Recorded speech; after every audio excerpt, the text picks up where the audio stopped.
Well, we're full-blown into the Romantic period, and we've talked about some of the characteristics, talked about Chopin's etudes and his miniatures. We went even further back and discussed a little bit from Fanny Mendelssohn Hensel's piano and violin and cello trio. She was born in 1819. The next person that we talked about, Chopin, was born in 1810, early part of the 19th century. The next person after that was actually born earlier. Though he was younger than Beethoven, he died very close to Beethoven's death, 1 year after Beethoven. He lived a tragic life. His name was Franz Schubert. And Franz Schubert was a very, very talented composer. He wrote over 600 songs. In German, songs are called Lieder, L-I-E-D-E-R, and they're known as art songs. Why art songs? Well, as opposed to folk songs, art songs are at a higher level. The poetry is established poetry from a renowned poet like Goethe or Heinz, or one of the famous one of the famous German Romantic composers. Poets. You could get the poetry from anywhere, but the poetry was supposed to be at a higher level than typical poetry. Anyway, the music also was at a high level, the piano being equal to the voice in importance. And of course, we talked about that earlier when we talked about how the piano in the trio, Fanny Mendelssohn Hensel's trio, piano was a very integral part, very important part, an equal part with the violin and the cello. So we're going to talk about art song here. Let's take a look over here at my board. Hopefully you'll be able to see that a little bit. Of course, you've already seen most of this. I did want to show you the program music reflects audiences who are reading literature, poetry, age of the written word. Really, this is not program music, because program music is instrumental music. We'll get to that in a moment.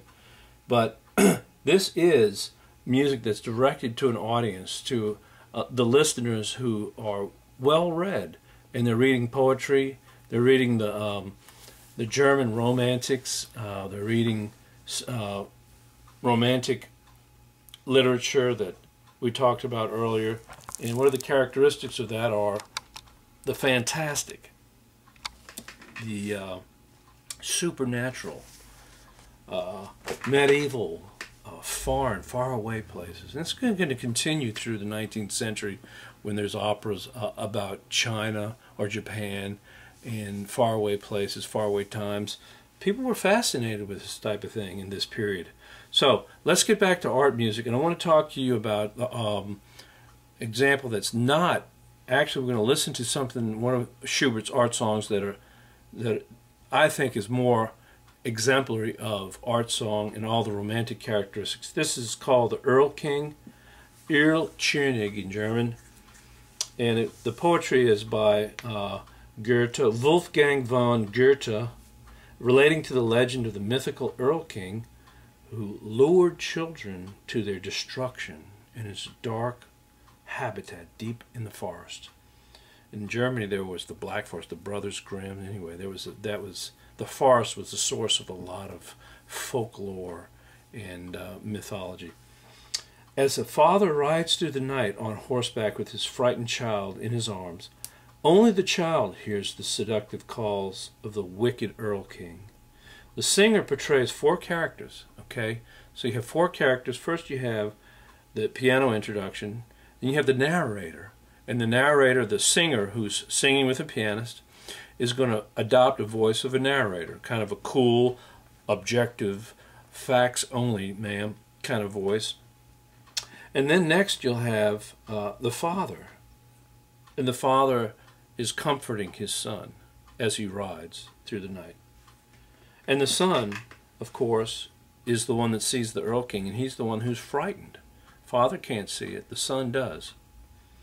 So So that's the three characters, the narrator, the father, and the son.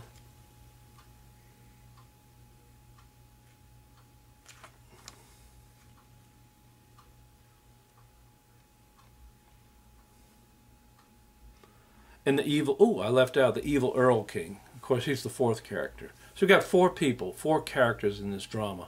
Remember, this is the age of literature. This is when people are reading. This was perfect. Setting music to a story, to a narration, to a poem. This tells a story. What kind of music do you think?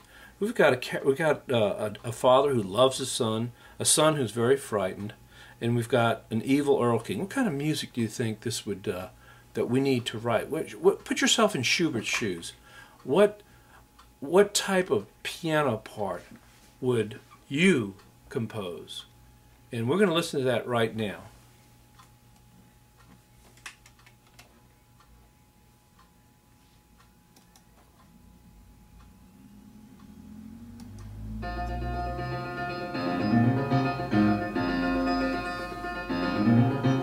Intense. Fast. There's the introduction. And then the narrator.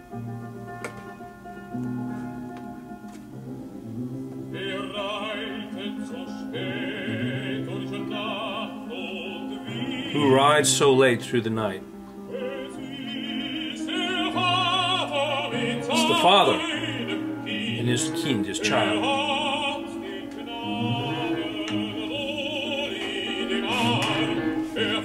He's holding the child in his arms. He's riding a horse. Now here's the son. I mean, here's the father. My son.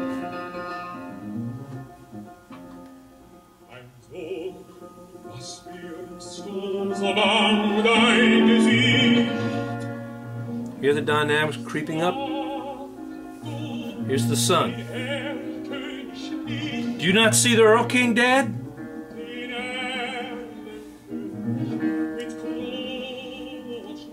He's a king with a crown and a train.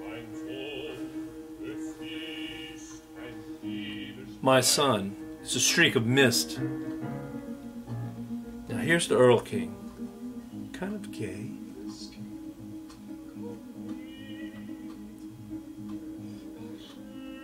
He's seducing the child. Come.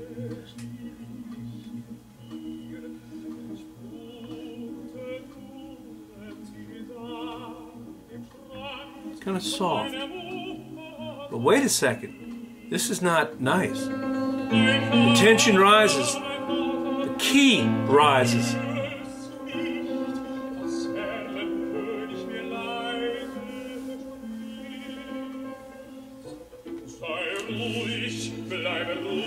The father reassures his son, be quiet. It's only withered leaves in the wind. Here's the Earl King.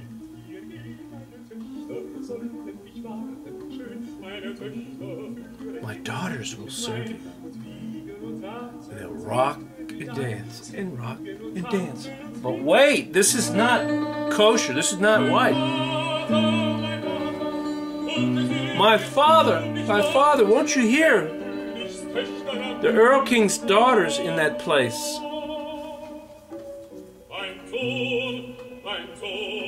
My son, my son.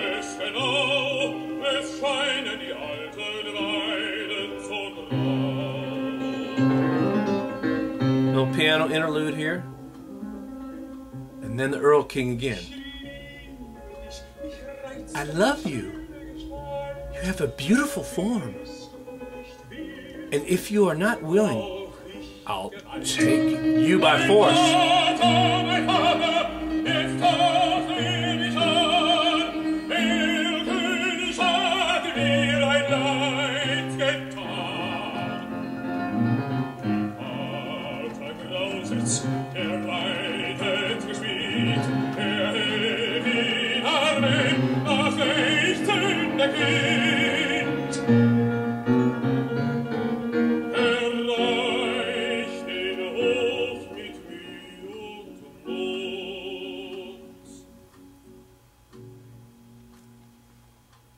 resolution. The Kind war tot. The child was dead. And the last part of that, I didn't want to interrupt. The child's pleading with his father, "Father, now he has taken hold of me. The Earl King has done me harm." And then the narrator finally comes back in and mentions to the audience in an objective tone, "The father shudders. He rides very fast. He holds his arm in his arms the sobbing child. He reaches the courtyard in anguish. In his arms, the child is dead." And so, powerful, powerful, supernatural. The father representing the intellect, the enlightened mind of, you know, this is just a win. It's just a win. There's no reason for you to be afraid, son. And the son is seeing things, and he represents the supernatural or the romantic side. So you have this dichotomy going on here between the father and the son, and the Earl King representing evil, and the narrator, the four parts. So Schubert uses the piano to keep the intensity up, and he uses modulation as the piano starts in one key.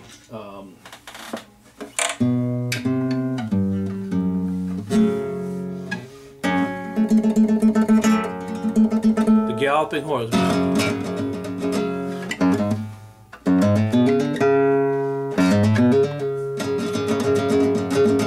And then he gets it as he goes up.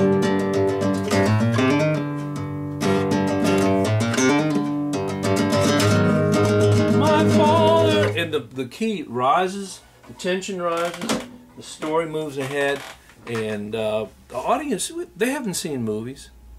They haven't seen TV shows. This is new for them. Putting music and putting drama, poetry together. It's not opera, but it's at least as well done, as put together in a very, very artful way. Schubert was very good at this. It's just one small example. This is not a listening example, by the way. The next example will be a listening example.